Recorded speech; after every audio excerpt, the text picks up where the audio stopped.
I don't know if y'all hear me. I hope you can.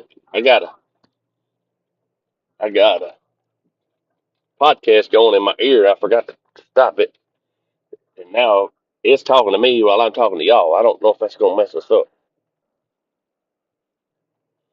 I was gonna show y'all my week. We I'm listening to James McMinnis. He's talking about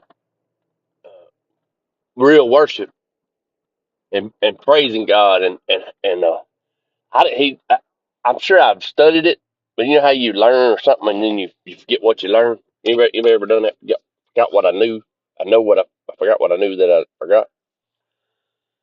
Manna don't mean bread. Manna means what? The word manna. So when so the Israelites, when God produced manna for them to eat, we say it's bread from heaven. They were saying, what? Like, what is it? And so you know when God has provided, supernaturally provided, when you just don't know what, how, you're like, for me? What? He did that for me? What? Uh, ain't that cool? Like you can know he did that for me. What man, look at this.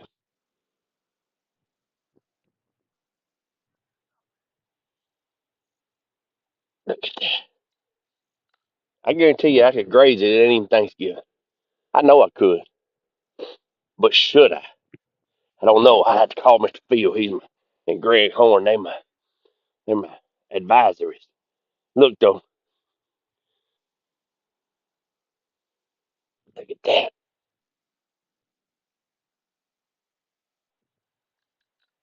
They say what you want to make sure is when you grab it and pull it, it breaks off. It don't pull out. And so that's breaking off. That ain't pulling out. It's what's really crazy. It'd be a great series for preachers to preach in a church. This ground, this ground, this ground was really plowed good. This ground plowed up real good. This ground had a lot of grass left on it, and it didn't plow good. See, this is coastal, thick coastal, so it didn't plow very good. You see the difference in the growth in the prepared ground versus the not so prepared ground. This ground was prepared well, and you look out across that field, see all that green. That's where ground was really plowed. Then you look right here.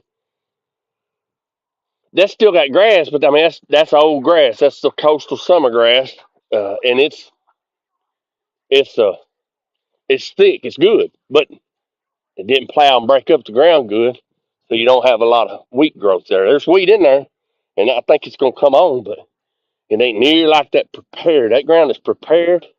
It's so green, and now that wheat is jumping and tillering out. I mean, I could probably put calves on it. I ain't gonna do it yet. We're gonna wait. We're gonna wait. They say Thanksgiving. J Dub update. I'm sorry. Thank you, whoever. I couldn't read your name, but J Dub's left at the vet clinic on the IV, receiving large dosages of vitamin K. Uh, I'll check on him here in just a little bit. They say, I mean, Google told me that that vitamin K, which I know, I use it on these yearlings.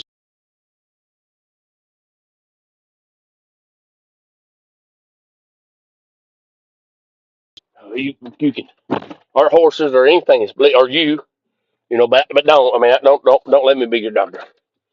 Uh, Vitamin K thickens your blood, so knew he needed to be on vitamin K. I always try to keep some vitamin K, just for situations in the yearlings and horses and stuff. But he's on IV. They say Google said rat poison the condition or the what do you want to call it is 3 to 5 days. And we narrowed it down to where he had to have gotten something Thursday because we were cleaning out the horse barn Thursday. Me and Christy We cleaned out the horse barn Thursday, and we threw out some old rat traps, big them box trap things that had. And we didn't see him get into anything, but he had to have gotten in it because Friday morning he never left the yard. We headed to Brenham to do the men's conference, and and then the kids come up Friday evening and call worrying about him. Seeing how so Thursday he got in it. So Friday's day one, Saturday two, Sunday three, Monday four. Today's five, and the little trooper was still fighting last night. So we're just gonna pray and keep praying. Thank y'all so much. Ben Brumlow got moved to a neurologic rehab place in Tyler. I'm gonna call and check on Ben here in a little bit. We've been able to just pray for Ben and Cole. I'm gonna update on Cole. I'll call Brad, his dad, and check on him, see how he's doing, and make sure they're see how they're getting along, improving. Anybody, anything else, y'all, please. We want to lift you up in prayers. We want to be mindful, and I'm terrible. I forget things. I know Aunt Mary Lou, a faithful member of Travelin Partners, and part of the family at Bar None, and part of my family. She, my Aunt Mary Lou, had a little heart procedure. I think today, maybe it was yesterday. I could have missed it. Hey, Mary Lou, if I missed it yesterday, I'm sorry. But I'm thinking about you. I'm praying for you, full recovery. Y'all, pray for these, for those of us in the cattle industry. It's rough right now, but it's all good. I mean, can't be blessed. I mean, can't just. I just don't want to be a negative Nancy. Miss Nancy, don't take it personally, but folks, the Lord is good, and the cattle business is good, and ranching is good. I'm blessed, and we should be so thankful for the run we've had, and we need to absolutely do all we can to protect our market and make it as good as we can. But we also don't need to be panicking and acting all ignorant, and there, there's a certain standard. I don't. I want to say this right, and I'm not worried about being politically correct because I'm way past that. To me, the cattle industry, the farming and ranch in rural America, we must walk and conduct ourselves in a manner that's honoring first and foremost to our Lord, secondly to the land, third to our heritage. My grandparents went through more tough times than I'll ever know, and they got up every day and went farming. They got up every day. You know what I'm saying? And figured out a way to make it another day. And I pray. There's been I mean, I just don't want our industry to become entitled, belly aching, and whining when it ain't our way. I get it. Throw a fit, yeah, yeah. Voice your opinion. I ain't got no problems with that. But you need to get up. We need to make the best decisions we can with what we got and move forward and continue to work. And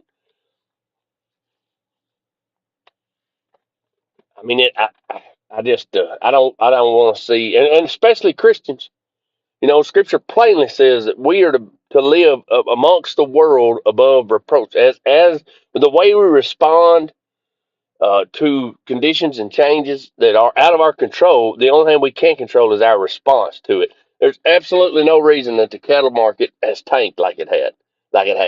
It's tanked because of politicians and market traders and panic. And it always falls faster than it climbs. And so we've been on a climb up. It's been a wonderful year, 2 3 years. We had a fall. It's not good. It's falling fast.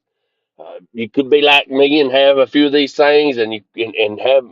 I got some protection on most of them. Some of them ain't. But you just take a deep breath and ride the thing. Roller coasters ain't roller coasters if they don't have no. Psst. So just ride it out. Life comes that way. Ask Ben Brumlow, who was just trucking along, and now he's relearning how to brush his teeth. Ask Aunt Mary Lou. Ask anybody. Ask but life happens like this, and so while it is human nature to really want to throw a fit and gripe because there's no basis for it, none whatsoever. We also need to keep our composure and conduct ourselves with a manner of integrity that's above that name calling and pouting and fit throwing. And anyway, that's my soapbox moment today.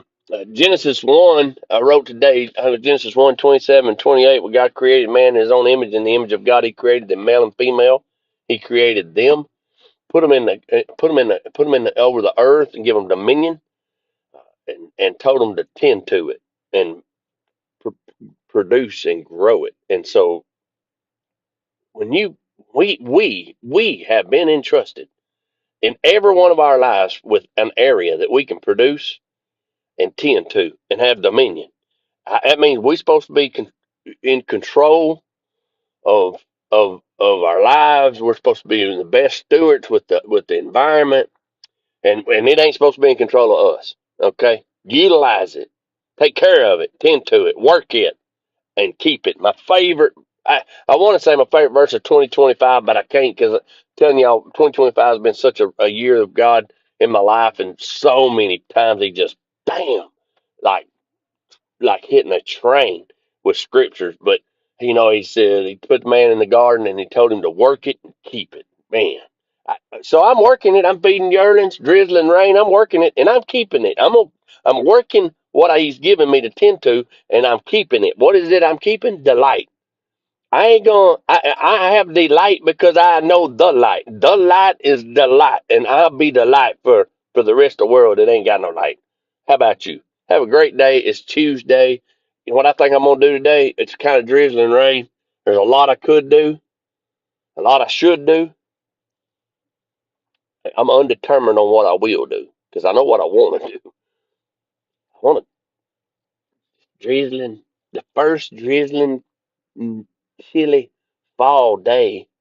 I really want to do, don't tell her because I may not do it, but what I really want to do is get done feeding, go back in the house, curl up on the couch, and watch a couple of movies with old Christy. But don't tell her because, by golly, something may come up and then she'll be all poochy lipped at me because I had a great idea, but I couldn't follow through with it. So let's keep that between us. Have a good day.